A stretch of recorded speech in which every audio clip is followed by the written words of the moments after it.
വചനം 73. വാക്കർത്ഥം: വല്ലദീന, യാതൊരു കൂട്ടരുമാണ്, ഇദാ ദുക്കിറു, അവർക്ക് ഉത്ബോധനം ചെയ്യപ്പെട്ടാൽ, ഓർമ്മിപ്പിക്കപ്പെട്ടാൽ, ബി ആയാതി, ആയത്തുകൾ അഥവാ വേദവാക്യങ്ങൾ കൊണ്ട്, ലക്ഷ്യങ്ങൾ കൊണ്ട്, ദൃഷ്ടാന്തങ്ങൾ മുഖേന, റബ്ബിഹിം, അവരുടെ റബ്ബിൻ്റെ, ലം യഖിറു, അവർ വീഴുകയില്ല, നിലം പതിക്കയില്ല, അലൈഹ, അതിനുമീതെ, സുമ്മൻ, ബധിരന്മാരായി, വഉമ്യാനൻ, അന്ധന്മാരായും.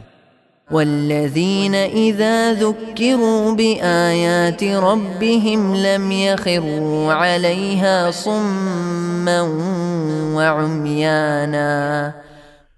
അവർ യാതൊരു കൂട്ടരുമായിരിക്കും, തങ്ങളുടെ രക്ഷിതാവിൻ്റെ ആയത്തുകൾ അഥവാ വേദവാക്യങ്ങൾ കൊണ്ട് അവർക്ക് ഉത്ബോധനം ചെയ്യപ്പെട്ടാൽ ബധിരന്മാരും അന്ധന്മാരുമായ നിലയിൽ അതിന്മേലവർ വീഴുകയില്ല.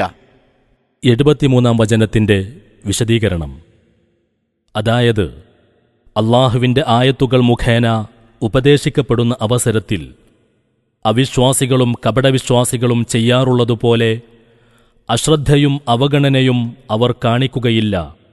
നേരെ മറിച്ച് കണ്ണും കാതും കൊടുത്ത് സശ്രദ്ധം അത് മനസ്സിലാക്കുകയും സബഹുമാനം അത് സ്വീകരിക്കുകയും ചെയ്യുവാൻ ആവേശപൂർവം തയ്യാറാവുകയാണ് ചെയ്യുക.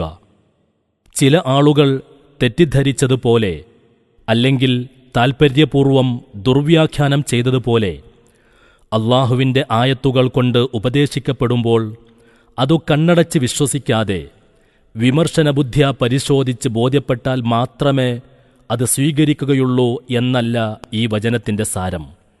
സാധാരണക്കാർ നൽകുന്ന ഉപദേശങ്ങളിൽ ഇതാവശ്യം തന്നെ. എന്നാൽ അള്ളാഹുവിൻ്റെ ആയത്തുകൾ വിമർശനപൂർവം പരിശോധിച്ചേ സ്വീകരിക്കാവൂ എന്ന് പറയുന്നത് കേവലം അസംബന്ധവും അതിര് കവിച്ചലുമാകുന്നു. അള്ളാഹു പറയുന്നത് നോക്കുക: ഇന്നമാ യുഗ്മിനു ബി ആയാതിനല്ലദീന ഇദാ ദുക്കിറൂ ബിഹാ ഖറൂ സുജ്ജദൻ വസബ്ബഹൂ ബിഹംദി റബ്ബിഹിം വഹും ലാ യസ്തക്ബിറൂൻ. സൂറത്തു സജദ 15.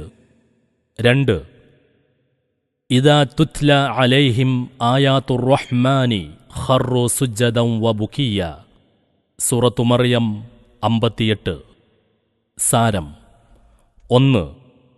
യാതൊരു കൂട്ടർ മാത്രമേ നമ്മുടെ ആയത്തുകളിൽ വിശ്വസിക്കുന്നുള്ളൂ.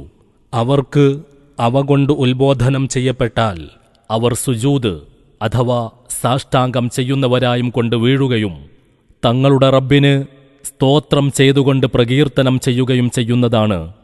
അവർ അഹംഭാവം നടിക്കുകയുമില്ല. സൂറത്തു സജദ. 2.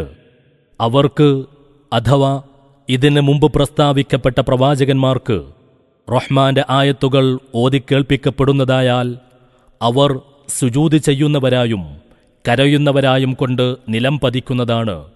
സൂറത്തു മറിയം. ഇവിടെ വിമർശനത്തിനും പരിശോധനക്കും സ്ഥാനമുണ്ടോ എന്ന് ആലോചിച്ചു നോക്കുക. സജ്ജനങ്ങളുടെ 9-ാമത് ഗുണത്തെപ്പറ്റി അള്ളാഹു പറയുന്നു: